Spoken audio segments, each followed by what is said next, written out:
സംസ്ഥാനത്തെ സ്വകാര്യ ബസ്സുകൾ സർവീസ് നിർത്തിവെക്കാനൊരുങ്ങുന്നു. ഇന്ധനവിലയിലുണ്ടായ അനിയന്ത്രിതമായ വർധനവ് മൂലം സർവീസ് മുന്നോട്ട് കൊണ്ടുപോകാൻ കഴിയാത്ത സാഹചര്യത്തിലാണ് തീരുമാനം. കനത്ത സാമ്പത്തിക നഷ്ടമാണ് നേരിടുന്നതെന്നും നിലവിലെ സാഹചര്യത്തിൽ സർവീസ് നടത്തുക അസാധ്യമാണെന്നും ബസ് ഉടമകൾ വ്യക്തമാക്കി. ഇന്ധനവിലയിലുണ്ടായ അനിയന്ത്രിതമായ വർധനവ് മൂലം സർവീസ് മുന്നോട്ട് കൊണ്ടുപോകാൻ കഴിയാത്ത സാഹചര്യത്തിലാണ് അടുത്തയാഴ്ച മുതൽ സംസ്ഥാനത്തെ സ്വകാര്യ ബസ്സുകൾ സർവീസ് നിർത്തിവെക്കാനൊരുങ്ങുന്നത്.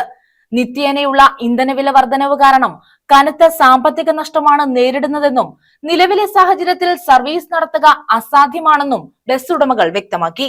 ദിവസേനയെന്നോണം വർദ്ധിക്കുന്ന ഡീസൽ വില ബസ് വ്യവസായത്തെ പൂർണ്ണമായും തകർച്ചയുടെ വക്കിലെത്തിച്ചിരിക്കുകയാണ്.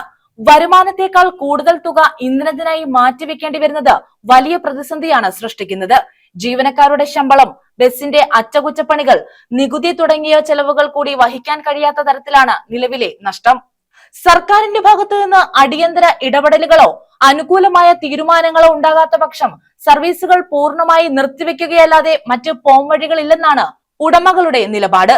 അടുത്തയാഴ്ച മുതൽ ബസ്സുകൾ ഓട്ടം നിർത്തുന്നതോടെ സംസ്ഥാനത്തുടനീളം യാത്രാക്ലേശം രൂക്ഷമാകാൻ സാധ്യതയുണ്ട്.